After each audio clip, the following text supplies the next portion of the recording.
बेटे हम 2 column cash book के अंदर अब क्वेश्चन नंबर 5 कर रहे हैं। देखिए, record the following transaction in double column cash book and balance the book on 31 March 2020। Record the क्या कहता है, इंफॉर्मेशन है 2020 March 1 cash in hand, cash at bank, received from Asha cash 1200 and cheque 3200 and allowed discount rupees 400। बेटे अब हम 2 column cash book बनाते हैं, इसमें डिस्काउंट अकाउंट बनाने की जरूरत नहीं होती। Paid salary to staff by cheque, withdraw cash from bank for office use, interest paid by the bank on bank balance, purchase furniture in cash, paid to Mohan and company by check, discount received 100, proprietor withdraw from office cash for his personal use, sold goods to Manoj for cash, deposit office cash in bank। देखते हैं बेटे 2 column cash book.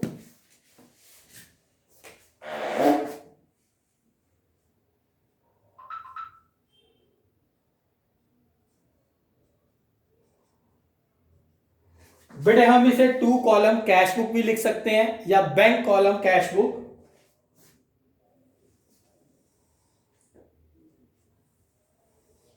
Sir आपकी आवाज cut cut के आ रही है। Just a second बेटे।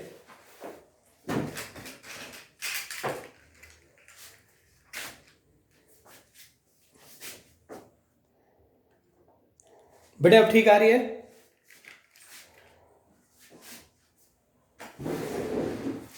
बेटे अब ऑडिबल है?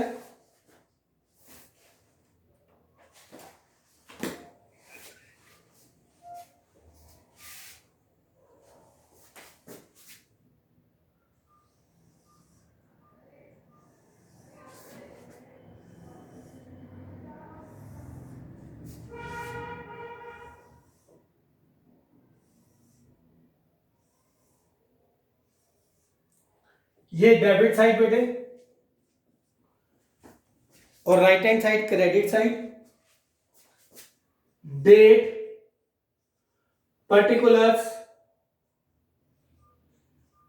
LF ledger folio, cash, bank, date, particulars, LF, cash,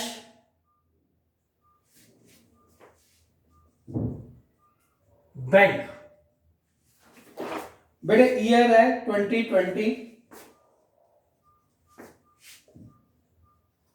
मार्च।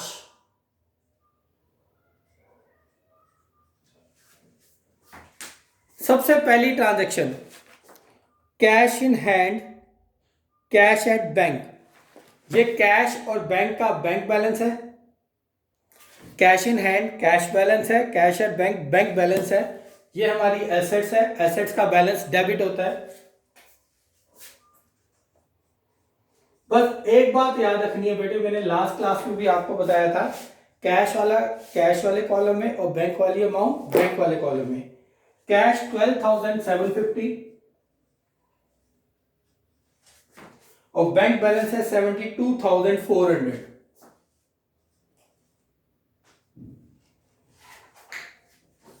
बैंक का अगर ओवरड्राफ्ट होता तो वो क्रेडिट साइड पे बैलेंस आ जाता।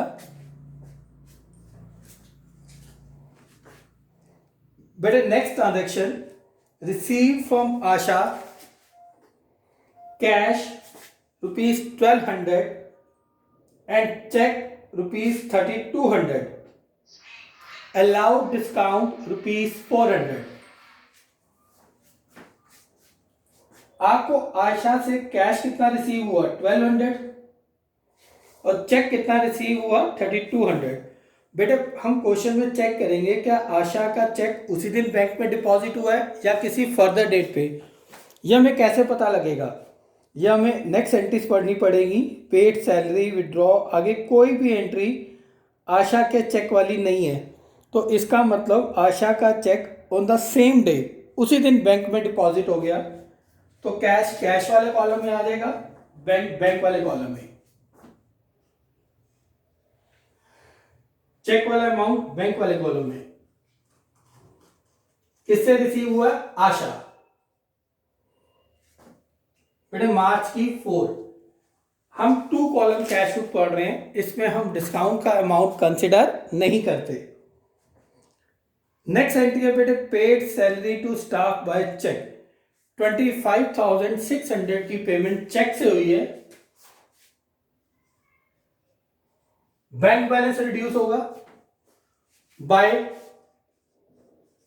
Salary account March 7। पेमेंट कहां से हुई है? बैंक से। चेक से पेमेंट की है, तो चेक की पेमेंट हमेशा किससे होगी? बैंक से। नेक्स्ट एंट्री है बेटे withdraw cash from bank for office use. आपने बैंक से कैश विड्रॉ किया है ऑफिस के पर्पस के लिए 21,900। बेटे अगर हम इसकी एंट्री करेंगे तो एंट्री क्या होती है? Cash account debit to bank. हमारा कैश बढ़ गया, कैश बढ़ गया तो डेबिट साइड पे आएगा। कैश कितना इंक्रीज हुआ है? 21,900।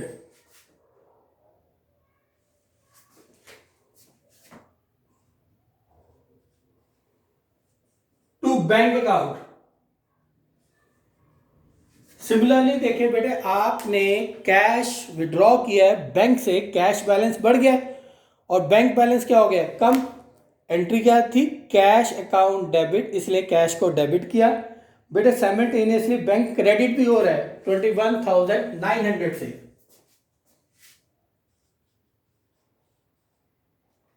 किसकी वजह? By cash. दूसरा कौन सा अकाउंट इफेक्ट हो रहा है? कैश। बेटे डेट है मार्च 9।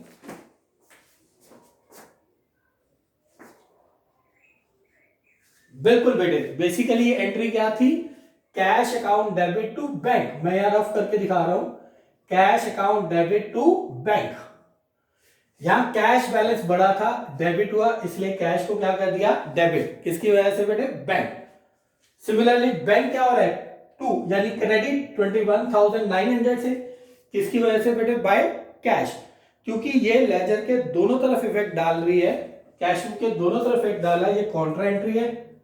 LF में C लिख देंगे। कोई डाउट? इसके बाद नेक्स्ट एंट्री है बेटे मार्च 12 interest paid by the bank on bank balance. बेटे कभी भी बैंक आपको इंटरेस्ट देगा तो वो कैश तो देगा नहीं, आपके बैंक अकाउंट में इंक्रीज कर देगा। उसने आपको इंटरेस्ट दिया, आपका बैंक बैलेंस बढ़ गया 1200 से। इंटरेस्ट इनकम है तो एंट्री क्या हुई? Bank account debit to interest received.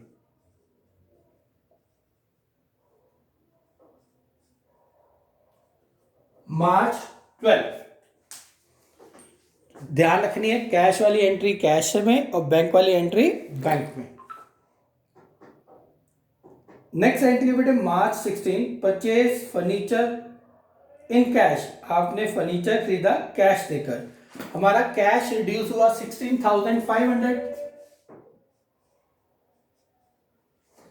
दूसरा अकाउंट कौन सा इफेक्ट हुआ? फर्नीचर। बेटे परचेज वर्ड खाली गुड्स के लिए यूज करते हैं, तो यहां एंट्री क्या है? Furniture account debit to cash March 16।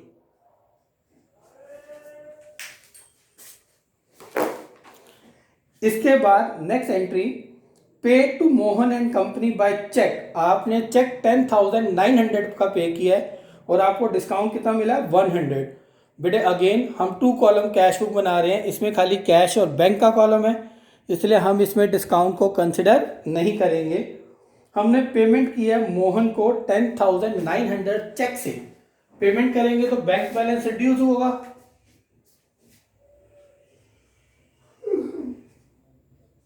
इसको पेमेंट किया है मोहन,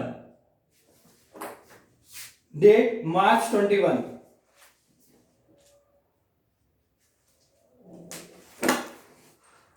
इसके बाद नेक्स्ट एंट्री है proprietor withdraw from office cash for his personal use.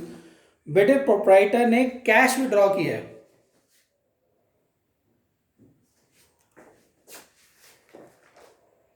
हाँ बेटे, किससे कैश विड्रॉ किया? बिजनेस से पर्सनल यूज के लिए। तो ये उसकी क्या होगी? ड्राइंग्स।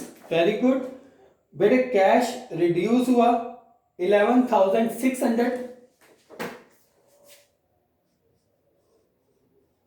Bye drawings. डेट है बेटे मार्च 24।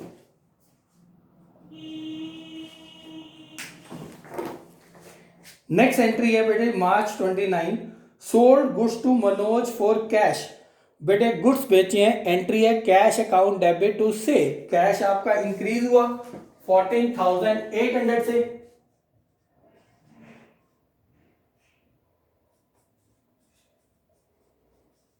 To sales account March 29।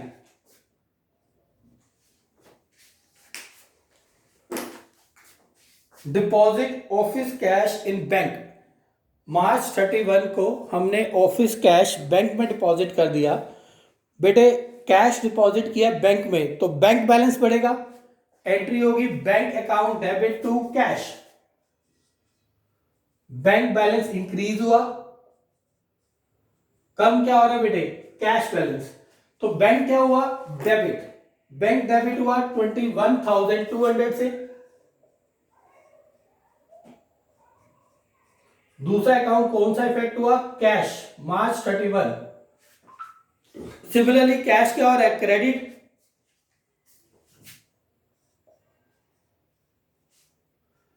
By bank account. क्योंकि ये एंट्री का इफेक्ट दोनों तरफ आया है, इसलिए ये क्या है? Contra entry. आप बैंक में डिपॉजिट करते हो तो भी कॉन्ट्रा एंट्री, विड्रॉ करोगे तो भी कॉन्ट्रा एंट्री।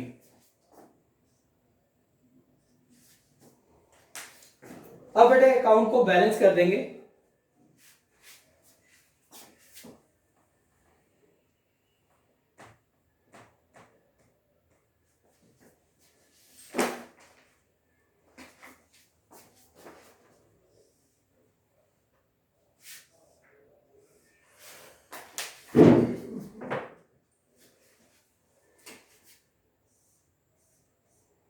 बेटे पहले कैश का टोटल किया 0, 5,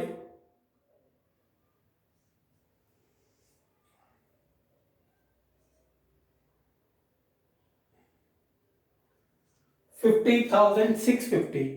यही बैलेंस हम दूसरी तरफ रिकॉर्ड कर देंगे।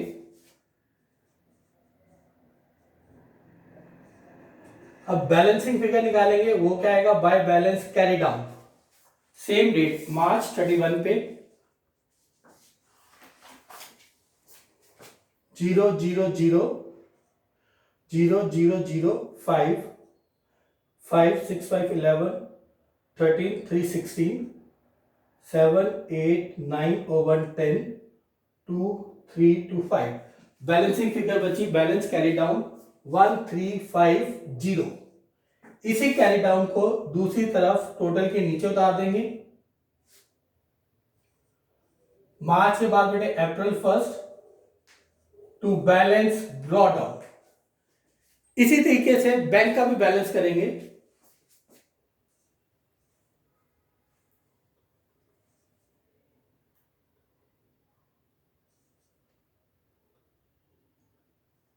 $98,000।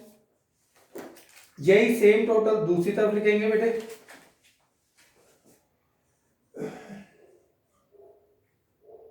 बैलेंसिंग फिगर निकालेंगे बेटे।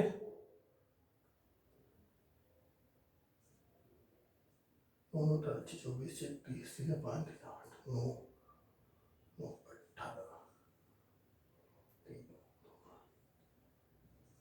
39,600। यही कैरी डाउन दूसरी तरफ क्या आ जाएगा? Brought down.